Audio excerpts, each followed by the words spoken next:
এই বছর একটা বড় দুর্ঘটনা ঘটেছে, ঝামেলা হয়ে গেছে। বলে কি ঝামেলা? বলে ওই ঘরের মধ্যে একটা পাগল আছে, ওই ঘরের মধ্যে একটা জাদুকর আছে। তোমরা যদি তার চেহারা দেখো তোমাদেরকে জাদু করে ফেলবে, তোমরাও তার জন্য পাগল হয়ে যাবা। নাউজুবিল্লাহ বলেন। মানুষের স্বভাবজাত অভ্যাস হলো, বিভিন্ন দেশের ব্যবসায়ীরা বলে বেটা ওই ঘরে পাগল থাকুক আর যা থাকুক আমরা ওই দিক দিয়েই যাব, ওই দিক দিয়া। এখন মক্কার যুবকেরা বলে না না যেতে পারবে না। কিছু ঘাট তারা মানুষ বলে বেটা সব রাস্তা ছাড়, নইলে তোদের গজারে দিয়া তোদেরকে পিটাবো। সাঙ্গ পাঙ্গরা বসের কাছে ফোন দিছে, নেতা অবস্থা তো খুব খারাপ। বলে কি হয়েছে? বলে আমরা এত পিটায়া মানুষ সরাইতে চায়, তারা তো ওই রাস্তা দিয়া যাবে যাবে, উল্টা আমাদেরকে থ্রেট করে। আবু জেহেল মনে মনে ভাবে যদি একবার ভাতিজা মোহাম্মদের চেহারা তারা দেখতে পারে, মানুষের বাঁধ ভাঙা জোয়ার আমরা ফিরাইতে পারবো না। নিশ্চিত তারা মোহাম্মদের হাতে হাত রেখে কালেমা পড়ে মুসলমান হয়ে যাবে। আল্লাহর কৌশল উত্তম কৌশল। ওয়ামাকারু ওয়ামাকারাল্লাহ আল্লাহু খায়রুল মাকিরিন। আল্লাহর কৌশল হলো উত্তম কৌশল, ঠিক কিনা বলেন?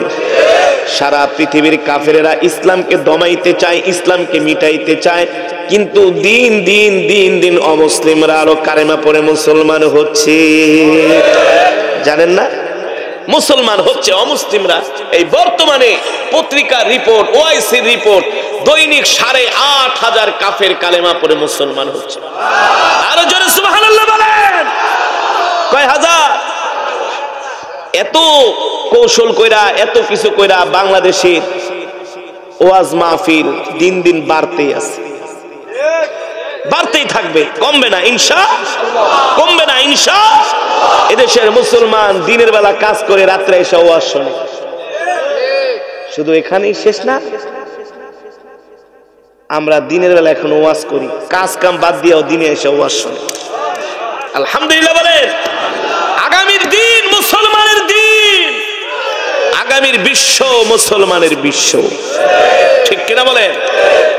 এই যে কথাগুলো বলছি জীবনের ঝুঁকি নিয়ে, জীবনের রিস্ক নিয়ে। হক কথা বললেই জীবনের রিস্ক নিতেই হবে, জীবনের ঝুঁকি নিতেই হবে।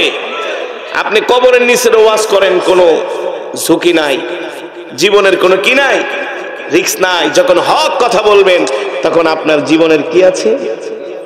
ঝুঁকি আছে, রিস্ক আছেই আছে, থাকবেই, কিয়ামত পর্যন্ত থাকবে, ঠিক কিনা বলেন? এবার যুবকরা বলে অন্য রাস্তায় যাও, বিভিন্ন দেশের ব্যবসায়ীরা বলে না না এই রাস্তা দিয়েই যাব। তাদেরকে ফিরাইতে পারতেছে না।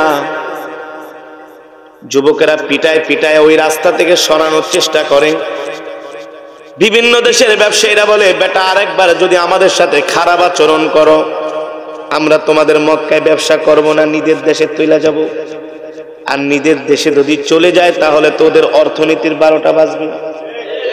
আরেক দল মানুষ বলে বেটা পকেটের টাকা খরচ করে মক্কায় আসছি ব্যবসা করার জন্য, ওই ঘরে যদি পাগল থাকে পাগলই দেখবো। সব মানুষের অভ্যাস, ঠিক কিনা বলেন? এবার মানুষ আবু জেহেল রে গাইলাই বেটা, এ নেতা আবু জেহেল ভাতিজা মোহাম্মদ একা একা মক্কায় কোরআন পড়তো, চুপে চাপে ছিল, এটাই ভালো ছিল। বাধা দিয়া তো আরো বিপদটাই আনলা। বাধা দিয়া কি করলা? নীরবে ছিল, ভালোই ছিল, এখন তো আরো বাধা দিয়া, মামলা হামলা দিয়া, জেল দিয়া আরো বিপদটাই কানলে। এখন তো জনপ্রিয়তা আরো বাইরে গেল। কি হলো? জনপ্রিয়তা বেড়ে গেল। আবু জেহেল বলে ঠিক আছে ছেড়ে দাও, কিছু বলো না। ছেড়ে দেওয়া হলো। একজন আরেকজনকে বলে দেখি যেই পাগলটার জন্য আমাদেরকে এত হুমকি দামকি দিল, চল পাগল দেখা আসি। নাউজুবিল্লাহ। আর যারা বলেন সুবহানাল্লাহ। এবার সব মানুষগুলো আল্লাহ নবীর ঘরের চতুর্দিকে ভিড় জমাইছে। সরকারে দো আলম বৈশা বৈশা কোরআন পড়তেছে। আর বিভিন্ন দেশের মানুষ বলে পাগলের কণ্ঠ তো এত সুন্দর হতে পারে না। দেখ কি চমৎকার কোরআন তেলাওয়াত, হৃদয়কে পাগল করে ফেলছে, হৃদয় আকর্ষণ হচ্ছে।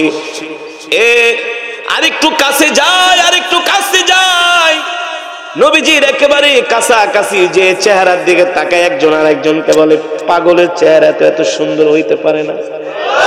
আর জোরে বলেন সুবহানাল্লাহ। একজন আর একজনকে বলে, দেখ দেখ, আরে সে কি পাগল নাকি বেটা, চেহারার মধ্যে ঐতিহ্যের ছাপ, রাজকীয় চেহারা, এত সুন্দর, এত সুন্দর চেহারা।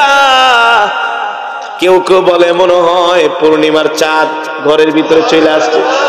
আর জোরে বলেন সুবহানাল্লাহ, আর জোরে বলেন সুবহানাল্লাহ। এবার একজন আর একজনকে বলে, চল চল যে একটু কথা বলি। কি বলি, কি বলি? আল্লাহ নবীর চতুর্পাশে মানুষগুলো ভিড় জমাইছে। এবার নবীজি তাদের দিকে একবার তাকায়া শুধু একটা মুস্কি হাসি দিছে, এক হাসিতেই পাগল হয়ে গেছে। একজন আর একজনকে আল্লাহর পয়গম্বরকে বলে, মান আনতা ওয়া মা আনতা, আপনি কে, কি আপনার পরিচয়? আশেপাশের আপনার এলাকার মানুষগুলা তো আপনাকে পাগল বলে, আপনার কি পরিচয়? আল্লাহর পয়গম্বর বলে, আনা মুহাম্মদ ইবনে আব্দুল্লাহ, আমার নাম হলো মুহাম্মদ ইবনে আব্দুল্লাহ। আল্লাহু আকবার। আরে আপনি কি চান? আপনার বিরুদ্ধে মানুষ এত লাগছে কেন? আপনার নামে মিথ্যা মিথ্যা বানায় বানায় কথা বলে, তারা বলতেছে আপনি পাগল। এই কথা শুনে নবীজি মুস্কি মুস্কি হাসে। বিভিন্ন দেশের মানুষ, ব্যবসায়ীরা বলে, না না না, খোদার কসম করে বলি, আপনার কথা, আপনার তেলাওয়াত, আপনার জবান, আপনার চেহারা সুরত দেখা মনে হয় না আপনি পাগল। আপনাকে যারা পাগল বলে ওর 14 গোষ্ঠী পাগল। 14 গোষ্ঠী কি? নবীজির জবানে তারা কোরআনের তেলাওয়াত শুনলেন। আল্লাহু আকবার। জোরে বলেন আল্লাহু আকবার, আর জোরে বলেন আল্লাহু আকবার। নবীজি তাদেরকে কোরআনের তেলাওয়াত করে শোনালেন। একটা আয়াত নবীজি তেলাওয়াত করলেন, ইন্নাল্লাহা ইয়া'মুরু বিল আদলি ওয়াল ইহসান ওয়া ইতা'i যিল কুরবা ওয়া ইয়ানহা আনিল ফাহশাই ওয়াল মুনকারি ওয়াল বাগই ইয়া'iদুকুম লাআল্লাকুম তাযাক্কারুন। আল্লাহ তাআলা বলে, ও নবী, আমি আপনাকে দুনিয়াতে পাঠাইছি মানুষকে ইনসাফ শিক্ষা দেওয়ার জন্য, মানুষকে সুন্দর আচরণ শিক্ষা দেওয়ার জন্য, আত্মীয়তার সম্পর্ক দৃঢ় করার জন্য, মানুষকে সুন্দর আখলাক ব্যবহার চরিত্র শিক্ষা দেওয়ার জন্য। আপনি মানুষকে গুনাহের কাজ থেকে বিরত রাখবেন, ফাহিশা কাজ থেকে বিরত রাখবেন, অশ্লীল কাজ থেকে মানুষকে বিরত রাখবেন।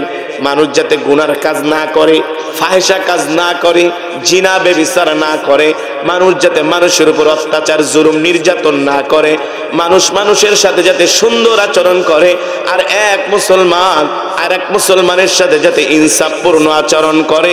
শুধু মুসলমান না, মুসলমানরাও যাতে অন্য ধর্মাবলম্বীদের সাথে সুন্দর ইনসাফপূর্ণ আচরণ করে। আল্লাহ বলে, এই কারণে আমাকে নবী বলে, এই কারণে আল্লাহ আমাকে দুনিয়াতে পাঠিয়েছেন।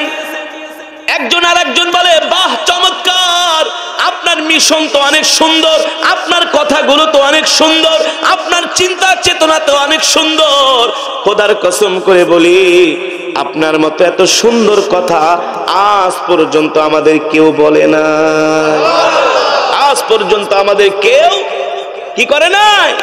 এত সুন্দর কথা কেউ বলে নাই, কেউ শিখায় নাই, কেউ আমাদেরকে আহ্বান করে নাই। ও মুহাম্মদ ইবনে আব্দুল্লাহ, নিশ্চয় আপনি দুনিয়ার সাধারণ কোন, আপনি আল্লাহর নবী। আপনি কি? সাক্ষী দিচ্ছি, কালেমা পড়ে এখনই মুসলমান বানায় দেন। আর জোরে কোন সুবহানাল্লাহ। এখন ব্যবসা তো করা দূরের কথা, এখন দলে দলে কি হচ্ছে? এখন আবুল আবুদ্দা সাহেব, আবু জেহেল দেখে, এই বড় পাঠা, তোর কারণে বিপদ হইল।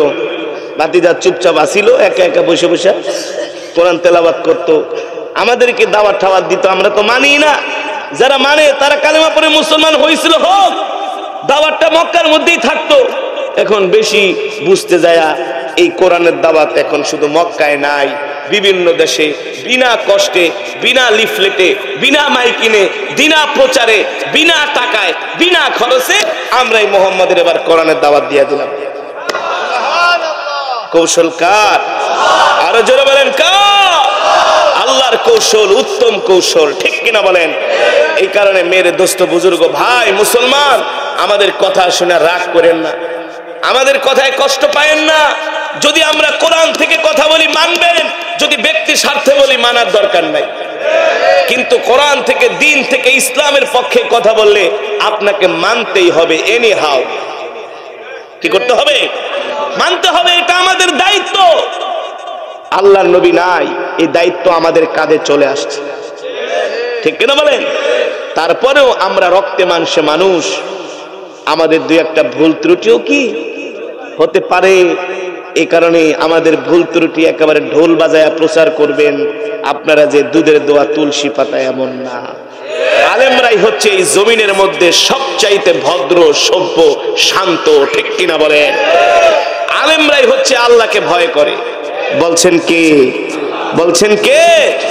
এই কারণে আমরা হক কথা বলতেছি, দিনের কথা, ইসলামের কথা। আসুন ইসলামের ছায়াতলে চলে আসুন, কোরআনের ছায়াতলে চলে আসুন। ইয়া আইয়ুহাল্লাযীনা আমানু দুখুলু ফিস-সিলমি, পড়লেই সওয়াব, শুনলেই সওয়াব, ঠিক কিনা বলেন? ইন্না সামিআনা কুরআনান আজাবা। জিন জাতিরা যেদিন আমার কলিজার টুকরা নবীর জবানে কোরআনের তেলাওয়াত শুনলেন, তারা আশ্চর্য হয়ে গেলেন। ইন্না সামিআনা কুরআনান আজাবা, এ তো এক আজীব কিতাব। সুবহানাল্লাহ বলেন। এ তো এক কি আজীব কিতাব। আজকের এই মাজমায়, এই অধিবেশনে যারা উপস্থিত হয়েছেন সবাই এক খতম করে কোরআন শরীফের সওয়াব পেয়েছেন। কয় খতম? আরো জোরে বলেন, কয় খতম? কিভাবে বলতে পারবেন? জোরে বলেন। সূরাতুল ইখলাস 3 বার তেলাওয়াত করেছি।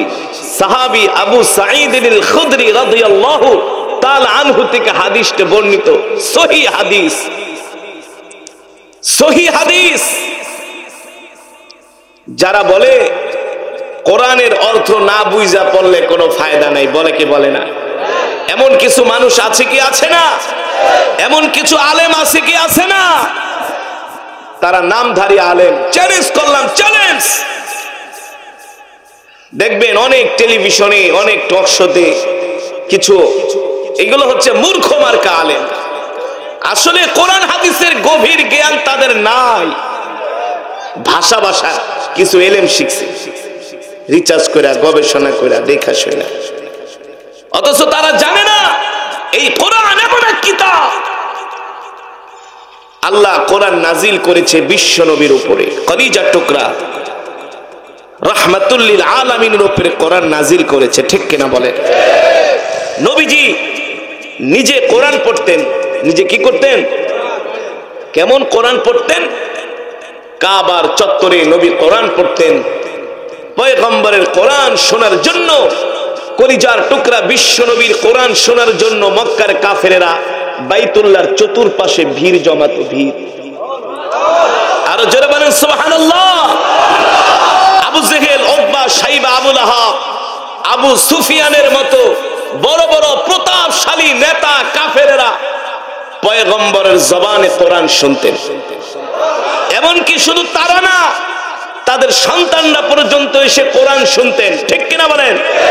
তারপরে আবু সুফিয়ান আবু লাহাবকে প্রশ্ন করতেন, আব্বা জান, আমাদের ভাই মোহাম্মদ যে কোরআন পড়ে, এই কোরআনের যে প্রাঞ্জল ভাষা, এত চমৎকার, হৃদয়গ্রাহী, হৃদয়স্পর্শী, বাবা সত্যি করে বলেন তো, আমাদের ভাই মোহাম্মদ যে কোরআন পড়ে, আপনারা বলেন এই কোরআন নাকি মোহাম্মদ বানায় বানায় কবিতা বলে? যুবকরা বাবাকে প্রশ্ন করে, বাবা মিথ্যা কথা বলবেন না, খোদার কসম করে বলি, মোহাম্মদ যেই কোরআন পড়ে, এই কোরআনের সাথে দুনিয়ার কবিতার কোনো মিল নাই, মিল নাই, মিল নাই, ঠিক কিনা বলেন? এই কোরআন এমন এক কিতাব, তেলাওয়াত করলে প্রতি হরফে 10 নেকি। কয় নাকি? আরো জোরে বলেন, কয় নাকি? 10 নেকি। এই কোরআনের সাথে যদি সম্পর্ক করা যায়, দুনিয়া এবং আখিরাতে আল্লাহ তাআলা তাদেরকে কামিয়াব করে দেয়। তাদের জিন্দেগি ইহকাল এবং পরকালের জিন্দেগিটা দামি হয়ে যায়, দামি দামি। ঠিক কিনা বলেন? দামি হয় কি হয় না? এই কারণেই তো সরকারি দো আলম বিশ্ব নবী রহমাতুল লিল আলামিন কাবার চত্বরে কোরআনের তেলাওয়াত করতেন। মক্কার কাফেররা এসে পয়গম্বরের কোরআনের তেলাওয়াত শ্রবণ করতেন। কেমন করে শ্রবণ করতেন রে ভাই? আমরা তো রাত 12টা 12:30 পর্যন্ত কোরআনের মজমায় বসলে আমরা অসুস্থ হয়ে যাই, ধৈর্য হারা হয়ে যাই, পেরেশান হয়ে যাই। কিন্তু আল্লাহর নবী সরকারে দো আলম তাহাজ্জুদের নামাজে দাঁড়ায়া দাঁড়ায়া কোরআন পড়তেন। রাত 3টা বাজে সেই কোরআনের তেলাওয়াত শোনার জন্য আবু জেহেলরা রাত্রবেলা ঘুমাইতো না। পয়গম্বরের কোরআন শোনার জন্য আর কোরআন শোনার জন্য কাবার চত্বরে এসে তারা হাজির হয়ে যেত। আল্লাহর নবী কোরআনের তেলাওয়াত শুনে মক্কার কাফিররা কালেমা পড়ে মুসলমান হয়ে যাচ্ছে। আবু জেহেলের এই অবস্থা দেখে মন খারাপ হয়ে গেল। এই দুনিয়ার জমিনে এখনো কিছু আবু জেহেল মার্কা মুসলমান আছে যারা কোরআনের দাওয়াত পছন্দ করে না, কোরআনের তেলাওয়াত পছন্দ করে না, যারা আজান পছন্দ করে না, যারা কোরআনের ওয়াজ মাহফিলের আওয়াজ শুনলে নাকি তাদের রাত্রবেলা ঘুম আসে না। আছে কি আসে না? যারা বলেন আছে কি আসে না? কয়দিন তো এমন উৎপাত দেখেছি, ওয়াজ মাহফিলের বিরুদ্ধে হাইকোর্টে পর্যন্ত রিট করেছে। ঠিক কিনা বলেন? এবার কথাটা ভালো করে মনে রাখবা, ইসলাম ছিল, ইসলাম আছে, ইসলাম থাকবে। কোরআন ছিল, কোরআন আছে, কোরআন থাকবে। যারা কোরআনের বিরোধিতা করবে আল্লাহ তাদেরকে ধ্বংস করে দিবে, ধ্বংস করে দিবে। কোরআনের বিরুদ্ধে, ইসলামের বিরুদ্ধে অবস্থান নিয়ে আবু জেহেল ঘুমাইতে পারে না। কিরে ভাতিজা মোহাম্মদ এত সুন্দর করে কোরআন পড়ে, মক্কার যুবকরা কোরআন শুনে কালেমা পড়ে মুসলমান হয়ে যাচ্ছে, কিন্তু সামনে তো বাণিজ্য মেলা আসতেছে, বিভিন্ন দেশ থেকে ব্যবসায়ীরা আসবে মক্কায় কি করার জন্য? কি করার জন্য? ব্যবসা করার জন্য। ভাতিজা মোহাম্মদের যে কণ্ঠ আর যে তেলাওয়াত আর তার যে চেহারা, সুবহানাল্লাহ, আমার নবীর চেহারা, আমার নবীর সৌন্দর্য পৃথিবীর সবচাইতে সব সুন্দর আল্লাহ আমার নবীকে দান করেছে। আমার নবী হলো পৃথিবীর সবচেয়ে সুন্দর। আমার নবীর চাইতে আর কেউ সুন্দর হতে পারে নাই, পারবেও। আবু জেহেল মনে মনে চিন্তা করে, ভাতিজার নাম্বার 1 কণ্ঠ, তেলাওয়াত, ব্যবহার, আখলাক, চরিত্র, এত সুন্দর চেহারা, এত সুন্দর বিনয়ী কথাবার্তা, তার কণ্ঠ শুনলে তো আমরাই ঠিক থাকতে পারি না। তো বিভিন্ন দেশ থেকে যারা ব্যবসা করার জন্য মক্কায় আসবে, তারা যদি ভাতিজার কোরআন তেলাওয়াত শুনে আর তার চেহারা দেখে, নিশ্চিত তারা কালেমা পড়ে মুসলমান হবেই হবে, ফিরায়া রাখা যাবে না। কি করা যায়? কি করা যায়? আবু জেহেল মনে মনে ভাবলো, এই একটা প্ল্যান করতে হবে, একটা কৌশল অবলম্বন করতে হবে, যাতে করে কোনো বিদেশের কোনো ব্যবসায়ী, কোনো মানুষ আইসা ভাতিজা মোহাম্মদের সাথে সাক্ষাৎ করতে না পারে, তার কণ্ঠে যাতে কোরআন তেলাওয়াত শুনতে না পারে, তার আশেপাশেও যাতে আসতে 144 জারি করো, হরতাল, অবরোধ। ভাতিজা মোহাম্মদের পাশে, ঘরের পাশে কেউ আসতে পারবে না। আসবে তো দূরের কথা, এই রাস্তা দিয়েও কেউ হাঁটতে যাতে না পারে। কি করা যায়? মক্কার যুবকদেরকে ডাকলেন, এ যুবকেরা, ইয়া আইয়ুহাস শাবাব, যুবক আসো, তোমাদের সাথে আমার মোস্ট ইম্পর্টেন্ট একটা মিটিং আছে। বলে কি মিটিং? বলে অমুক তারিখ থেকে বাণিজ্য মেলা শুরু হবে মক্কায়। সিরিয়া, ইয়েমেন, রোম, পারস্য, দামেস্ক থেকে মানুষ দলে দলে মক্কায় ব্যবসা করার জন্য ঢুকবে, কিন্তু সাবধান, ভাতিজা মোহাম্মদের এই বাড়ির আশেপাশে যাতে কেউ না আসে। কি করবা? বলে তোমরা গজারি লাঠি নিয়ে মোড়ে মোড়ে দাঁড়াবা, আর যখন মানুষগুলো মক্কায় ঢুকবে আর বলবা, এই ডাইন পাশে রাস্তা দিয়া যেও না, বাম পাশে রাস্তা দিয়া যাও। কেন? বলে ওই ঘরের ভিতরে একটা পাগল আছে, তাকে দেখলে তোমরাও পাগল হয়ে যাবে। নাউজুবিল্লাহ বলে, আরো জোরে নাউজুবিল্লাহ বলে। তো বিভিন্ন দেশের ব্যবসায়ীরা মক্কায় ঢুকতেছে কাফেলা নিয়ে নিয়ে।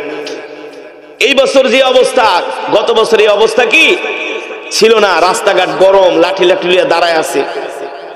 এখন মক্কার যুবকেরা গায় ইলাল ইয়ামিন ইলাল ইয়াসার, এই ডান পাশ দিয়া যেও না, বামের রাস্তা দিয়া যাও। বলে কারণ কি?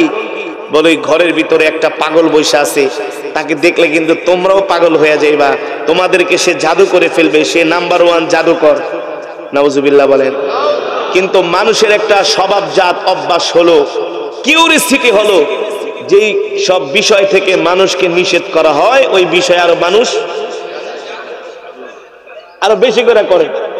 দেখবেন রাস্তায় পুলিশ আগুন ধরছে, আগুন লেগে গেছে, পুলিশ পিটায়ও খেদাইতে পারে না, মানুষ জোর করে যায় আগুনের কাছে দাঁড়ায়। এটা হচ্ছে মানুষের কি স্বভাবজাত অভ্যাস। এই যে দেখেন আশেপাশে কত মানুষ দাঁড়ায় আছে, ভিতরে কিন্তু জায়গা আছে, তারা কিন্তু ঢুকবে না। কি করবে না? ঢুকবে না, মনে করে এখানে ঢুকলে সমস্যা, ঝামেলা, বিপদ আপদ। কিন্তু অথচ ঠান্ডার ভিতরে কষ্ট করে কি আছে, পাও ব্যথায়। ففزع من في السماوات ومن في الأرض إلا من شاء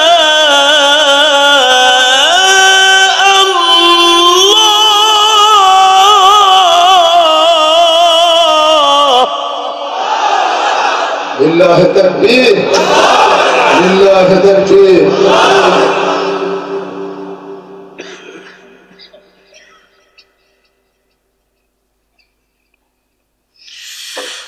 ففزع من في السماوات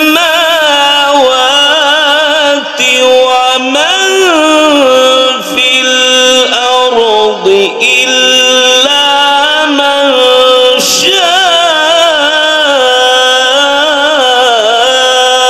الله وكل أتوه داخرين. أجمل تلاوته.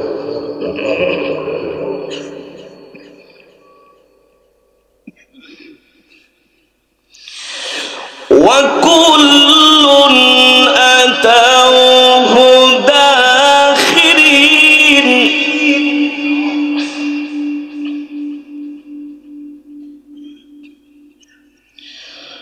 وكل أتوه داخرين.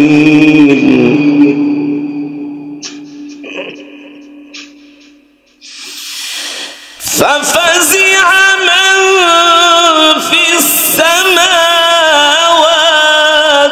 ومن في الأرض إلا من شاء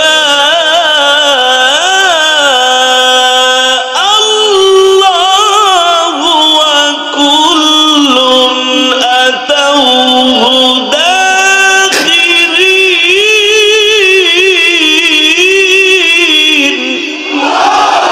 لله التكبير، لله التكبير. القرآن الآن.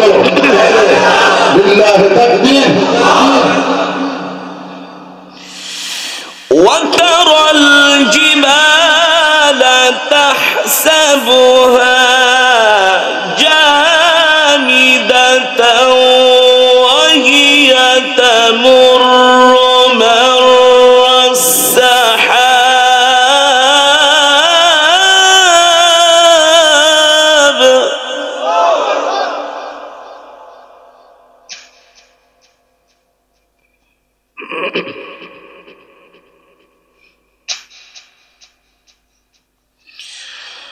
وترى الجبال تحسبها جامدة.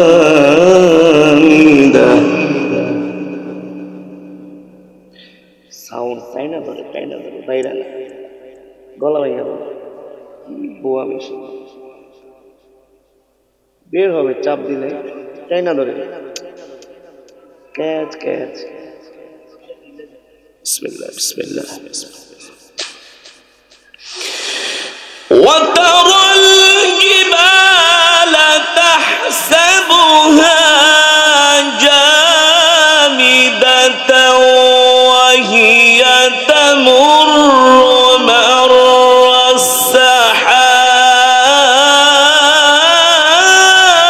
السحاب ما شاء الله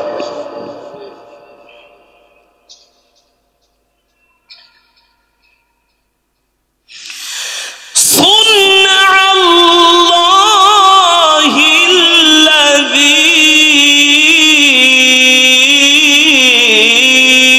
الذي أتقن كل شيء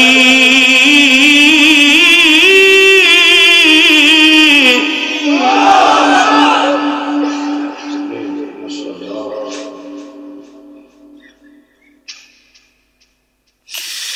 صنع الله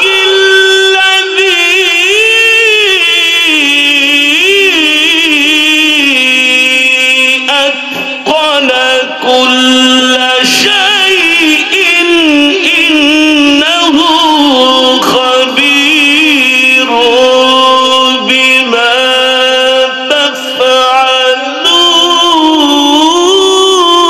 تفعلون لله تكبير لله تكبير ما شاء الله ما أجمل تلاوتك صنع الله الذي أتقن كل شيء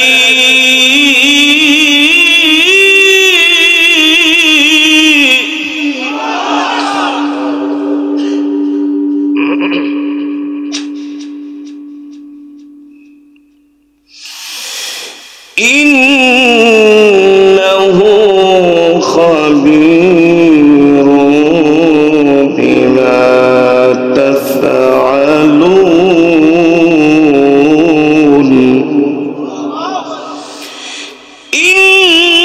إنه خبير بما تفعلون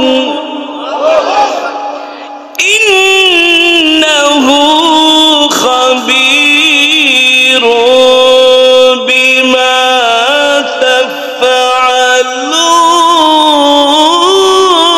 تفعلون إنه خبير بما تفعلون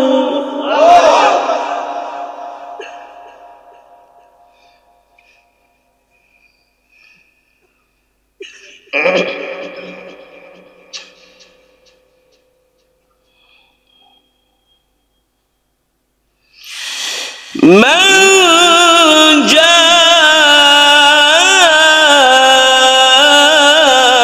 جاء بالحسنة فله خير منها وهم من فزع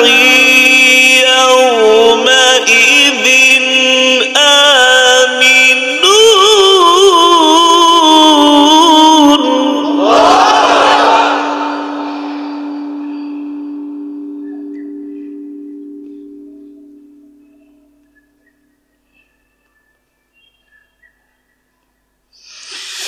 ومن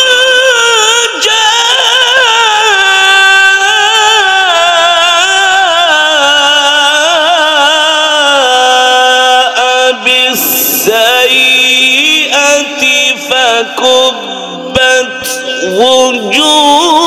وجوههم في النار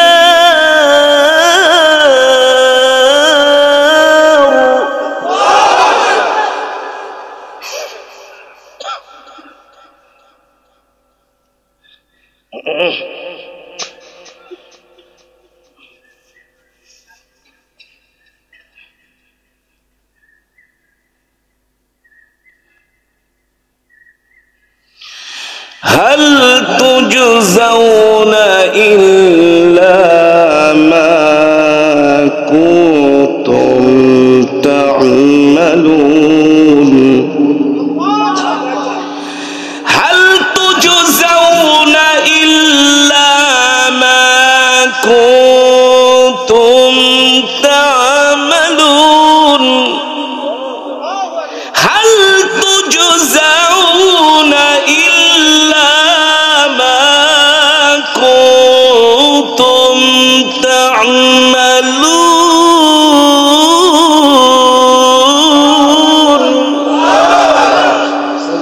هل تجزون إلا ما كنتم تعملون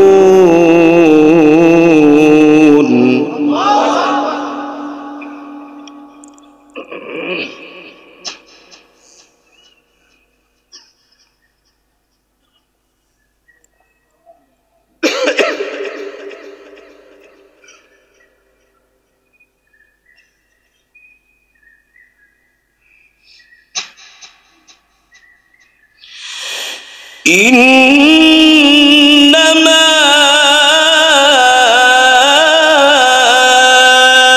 أمرت أن أعبد رب هذه البلدة الذي حرمها وله كل شيء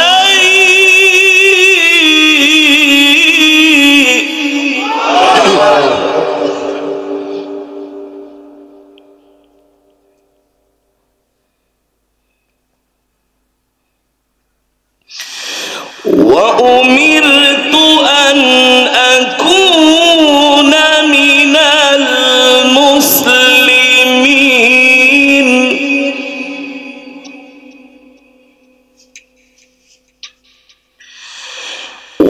وأمرت أن أكون من المسلمين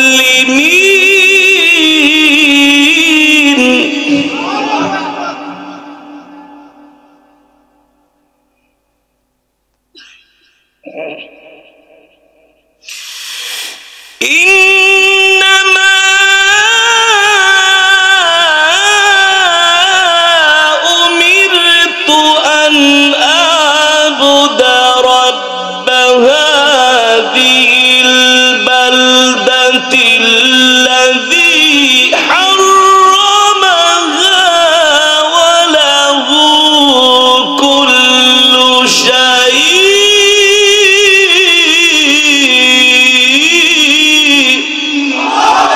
لله تكبير لله تكبير القرآن العالم لله تكبير وأمرت أن أكون من المسلمين وأمرت أن أكون من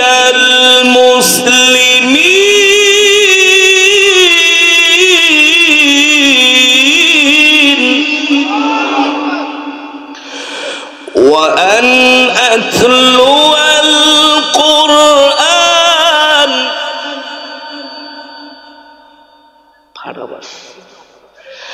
وأن أتلو القرآن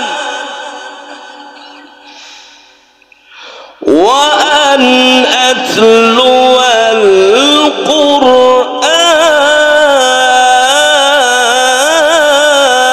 القرآن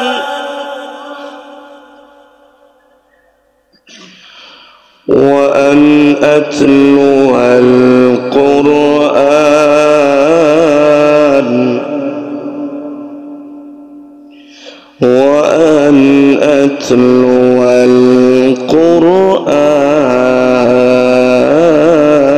القرآن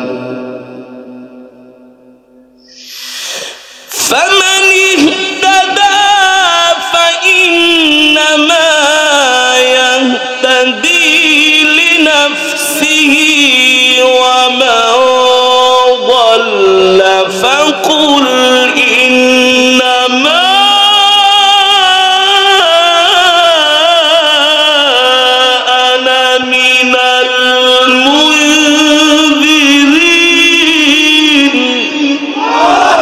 لله تكبير لله تكبير ما جمال تلاوته ما شاء الله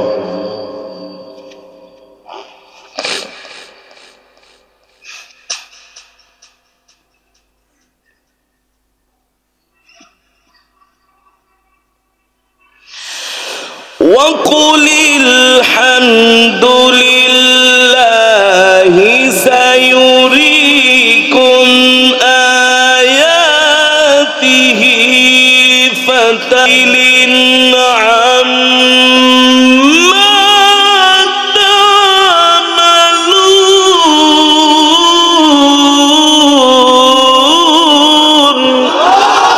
لله تكبير لله تكبير ما شاء الله بارك الله حياك الله.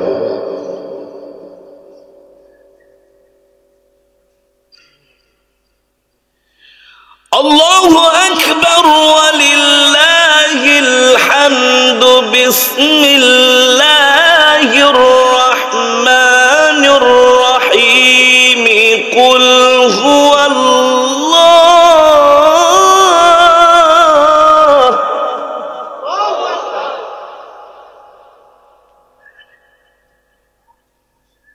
তো মাইকের আমার গলায় বলো খালি গলা আড়া বাসছে না মাইক দাও। بسم الله الرحمن الرحيم. قل هو الله.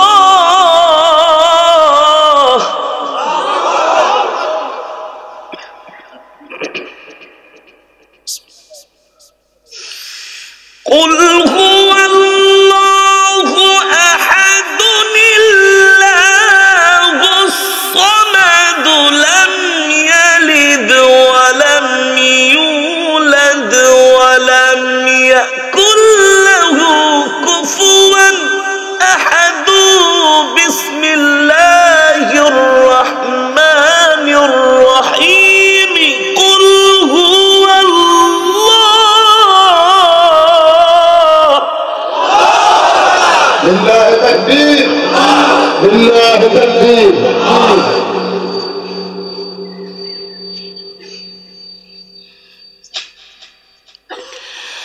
بسم الله الرحمن الرحيم. قل هو الله أحد الله الصمد لم يلد ولم يولد لم يلد ولم يولد ولم يكن له كفوا أحد. بسم الله الرحمن الرحيم.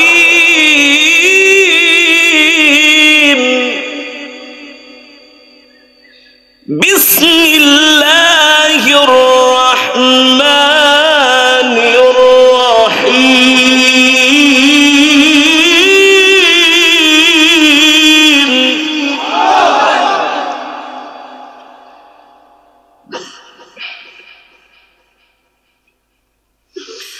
قل هو الله أحد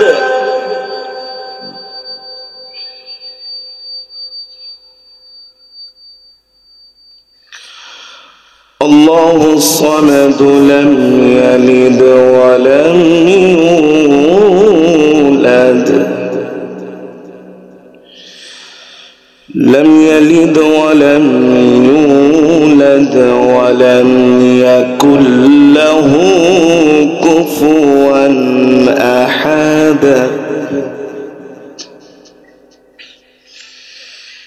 قل هو الله أحد الله الصمد لم يلد ولم يولد ولم يكن له كفوا أحد. بسم الله الرحمن الرحيم. قل هو الله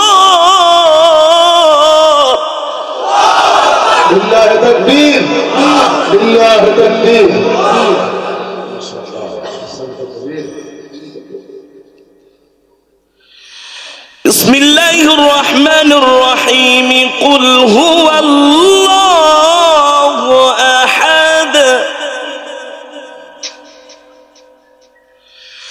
আল্লাহুস সামাদ লাম ইয়ালিদ ওয়া লাম ইউলাদ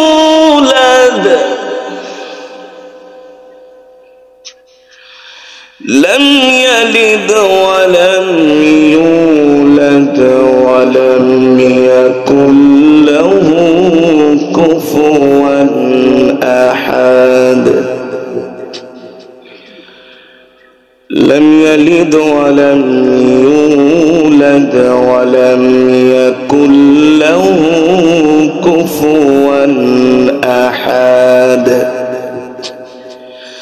لم يلد ولم يولد ولم يكن له كفوا أحد صدق الله العلي العظيم